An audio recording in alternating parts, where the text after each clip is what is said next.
I spent 5 years raising my nephew after my sister lost custody. I went to parent-teacher conferences, taught him to ride a bike, stayed up with him when he had night terrors. Then one day she showed up with a court order, said she was ready to be a mother again. When I protested, the judge said biological ties hold weight. He left crying. 2 months later, I got a call from his school. He'd missed 11 days. I showed up at her door. She said, "He's not your kid anymore. Let it go." I still keep his drawing on my fridge. I'm just a regular guy. My name's Dave. I live outside Dayton, Ohio. I fix things for a living, maintenance at a hospital. I don't have a big house or fancy job, but I've always taken care of my own. That's just how I was raised. So when my sister Gina lost custody of her son, Ryan, it wasn't even a question. CPS called, said the baby needed someone. She'd gotten picked up for possession, and her boyfriend at the time was hitting her. The baby, 6 months old, was living in a car for days before someone finally reported it. They asked if I could take him. I didn't even think. I said yes. I bought a crib that weekend. I'd never changed a diaper before that. First time, I gagged so bad I had to open the windows. But I got better. You learn. You adapt. You stay up all night when he's teething. You rock him when he's screaming. You learn his little signs. When he's hungry, when he's scared, when he just needs someone to sit with him in the dark. Ryan called me Dada before he even said Mama. I tried to correct him at first. I'd say, "No, buddy, I'm Uncle Dave," but it stuck. He'd say it in the grocery store, in daycare, to random people on the street. And I stopped correcting him. I liked hearing it. Felt right. He grew up with me. I taught him how to throw a football. I sat with him at night when he had those awful night terrors. He'd wake up screaming like someone was hurting him. The child therapist said it was probably from early trauma. I got him into sessions twice a week. I sat in the waiting room for every single one. At school, I was the one they called. Not just for emergencies. For everything. Picture day. PTA meetings. Behavior reports. The nurse's office. They didn't even ask anymore. It was just, "We'll let Dad know." Then, after 5 years, Gina came back. I was home from work, still wearing my boots, sweaty and tired, and there she was. On the porch, wearing makeup, holding a piece of paper, smiling like we were old friends. "Hey, Dave," she said. "I'm ready. I want to see my son." I didn't invite her in. I asked her what the paper was. It was a petition to get custody back. She said she'd been clean for 14 months. That she'd finished rehab, had a job, was going to church. She said, "He's my son. I'm his mother." I didn't yell. I just told her to wait while I called my lawyer. I thought we had a case. I really did. 5 years. 5 birthdays. First words. First steps. I was there for all of it. I brought in photos, documents, notes from his teachers, even letters from his therapist saying the bond we had was strong, that taking him away would damage him. But in court, all the judge said was biological ties hold weight. That's it. That's all it took. She got supervised visits, then unsupervised, then weekends. And every time she dropped him back off, he was a little quieter, a little more confused. He started wetting the bed again. His therapist told me she was concerned. But the court didn't care. They had a checklist. Gina passed it. Clean drug tests, stable job, safe housing. So after 6 weeks, they handed him over. He didn't want to go. In that courtroom, he held my arm like his life depended on it. "Uncle Dave, don't make me go. Please." He was crying so hard he couldn't breathe. The bailiff had to peel him off me. That night, I sat in his empty room. I picked up his little stuffed bear, the one he named Mr. Boops, and just sat there holding it like an idiot. Then 2 months went by. No calls, no visits, no word, until the school called. "Hi, Mr. Hastings," the secretary said. "We were wondering if you've had any contact with Ryan. He's missed 11 days of school. We haven't heard from his mother." I hung up and drove straight to her house. I'd never been there before. It was smaller than mine. A duplex on the rough side of town. Paint peeling off the walls. Toys scattered in the yard. Her car out front with a smashed rear window covered in trash bags and duct tape. I knocked. She opened the door just enough for the chain to hold. "What do you want?" "He's missed 11 days. She rolled her eyes. Yeah? So, is he sick? Can I see him? No. He's fine. Then why's he missing school? She shrugged. He doesn't want to go. He's having a hard time adjusting. Then let me help. She stared at me for a second. Then said the words I'll never forget. He's not your kid anymore. Let it go. And she slammed the door. I didn't move. Not for a long time. I just stood there, staring at the door like maybe it would open again. Like maybe Ryan would peek out. But nothing happened. So I drove home. Quiet. Cold. When I got there, I opened the fridge to get a beer. And there was that drawing. A little house. Me and him stick figures. It said me and my Uncle Dave. He drew it when he was 6. I never took it down. But that night, I looked at it longer than usual. That night is when I decided I wasn't going to just let it go. So I didn't let it go. At first, I tried the legal route. I called my lawyer again. Told him everything, the school call, the missed days, what Gina said to me at the door. He sighed, said he'd file a complaint with family court, maybe get a wellness check ordered. But that takes time. Weeks, sometimes months. I couldn't sleep. I kept thinking, what if she's using again? What if Ryan's alone? What if he's scared and waiting for me to come get him? So I started driving by the house. Not every day. Just every few days after work. I'd roll past slow. Sometimes her car wasn't there. Sometimes all the lights were off even when it was past dinner time. Once I saw a man yelling on the porch while she stood inside the doorway with her arms crossed. I wrote everything down. Times. Dates. What I saw. I sent it all to my lawyer. A week later, I got another call. This time from a teacher. Mr. Hastings. I know this is unusual, but I wanted to let you know Ryan's been withdrawn from school. His mother said they were moving to another district. No forwarding address. No goodbye. Nothing. I lost it. I drove straight to her place, but it was empty. Gone. No furniture. Just trash bags and broken blinds. I talked to a neighbor, an older guy who was always on the porch with a beer. He told me she left 2 days ago, U-Haul and everything. That's when I knew this wasn't about parenting. It was about control. She didn't take Ryan back because she loved him. She took him back to prove she could. To wave it in my face. And when she saw that I still cared, she ripped him away again just to twist the knife deeper. And I decided, fine. She wanted to play like that? Then we'd play. So I called in every favor I had. One of the guys I work with, Tommy, has a cousin in Child Protective Services. I told him everything. He said, look, I can't break protocol. But if you had evidence, real evidence, you might get someone's attention. So I started collecting. I went back to that neighborhood. Talked to the school's crossing guard, the mailman, a few parents who lived nearby. Asked if they'd seen anything strange.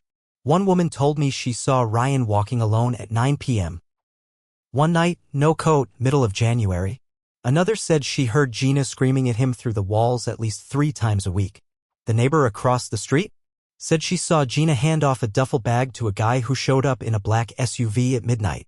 I wrote it all down. Got statements. Even had one of them record a video of her yelling at Ryan through the window. Then I hired a private investigator. It cost more than I could afford, but I sold a few things, picked up overtime. I told the PI, find out where she went. I just want to know he's okay. 2 weeks later, he had an address. A trailer park in Springfield. Not even in the same school district. I drove out there. Didn't knock. Just watched from my truck. And what I saw? Ryan wasn't the same. His shoulders slumped. He looked smaller. He was thinner. And he walked like a kid who expected to be yelled at for breathing too loud. She screamed at him twice in the 10 minutes I was there. Once for stepping in mud. Once for dropping a juice box. I took a photo. Sent it to my lawyer. Sent everything to CPS. And then I waited. And that's when the next twist came. 2 weeks later, someone broke into my house. They didn't steal anything big. Just wrecked the place. Punched holes in the drywall. Flipped over Ryan's bed. Smeared food on the walls. The only thing missing? That drawing. The one from the fridge. I reported it, but nothing came of it. No fingerprints. No witnesses. The cop took one look and said, looks like someone's trying to scare you. And I knew who. That's when it stopped being about courts. Stopped being about laws. It became personal. She wanted to play dirty? Fine. I could get dirty too. I didn't tell the cops what I was really thinking. I just nodded, filed the report, and acted like I'd drop it. But I didn't. I cleaned the mess up that night, but I left the wall in the hallway as it was. One big hole right next to the family photo of me and Ryan at the zoo. I wanted the reminder. I needed to stay angry. And then something unexpected happened. One of Ryan's old teachers reached out. Her name was Miss Hallie. She taught second grade at his school and she always went the extra mile with him. She emailed me out of the blue and said she tried calling Gina to check in on Ryan's transfer paperwork, but the number had been disconnected. Then she wrote something that stopped me cold. Ryan mailed a drawing to the school office. He asked me to hold on to it in case Uncle Dave ever came back. It had no return address. I asked if she could send me a photo. When she did, I stared at it for 10 minutes straight. It was two stick figures again. One was taller, labeled M.E. The other was shorter, labeled Dave. Underneath, in shaky handwriting, were the words, "I miss you. Please come get me." That was all I needed. I sent that to my lawyer, to CPS, even back to the private investigator.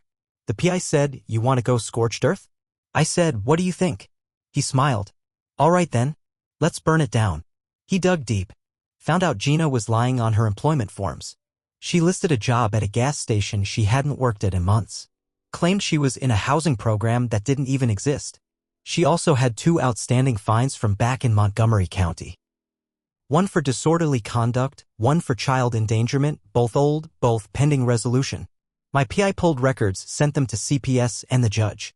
That same week, he followed her for 2 days and caught something huge. She left Ryan at home alone. Not once. Twice. 4 hours. The PI got video. Timestamped, clear as day. Her pulling out of the driveway at 7 p.m. and not returning until after midnight. Ryan in the window watching TV. No other adult in sight. Next night, same thing. We sent that too. Then came the knock at my door. It was a social worker from Springfield. She said, "We received your reports and your evidence. We're doing a wellness check. If what we find lines up, there may be an emergency hearing." I didn't get excited. Not yet.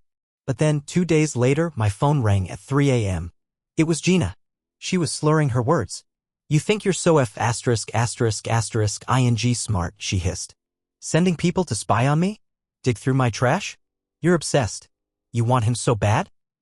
"He's a liar, Dave. A little liar, just like you." I didn't say anything. Just let her talk. "You don't know what he's like when you're not around. He's not your son. You hear me? You don't get to act like the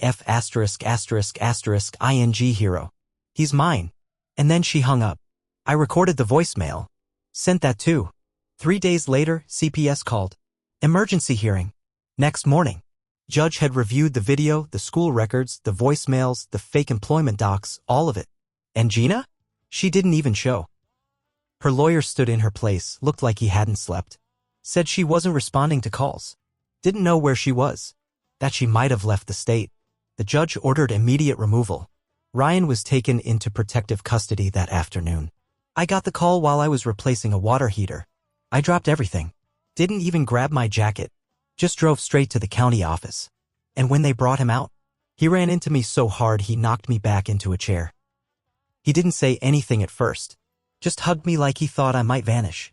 Then he whispered, "I knew you'd come." Ryan stayed quiet most of the ride home. He sat in the passenger seat, holding that same stuffed bear, Mr. Boops, that I'd found buried under a pile of junk in his closet months earlier.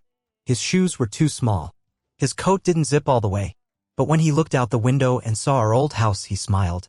That broke me. We didn't talk much that night. I made him his favorite mac and cheese with hot dogs. We sat at the kitchen table like we used to. The fridge still had that same drawing he'd made when he was 6. He noticed it, stared for a minute, then said, "You kept it."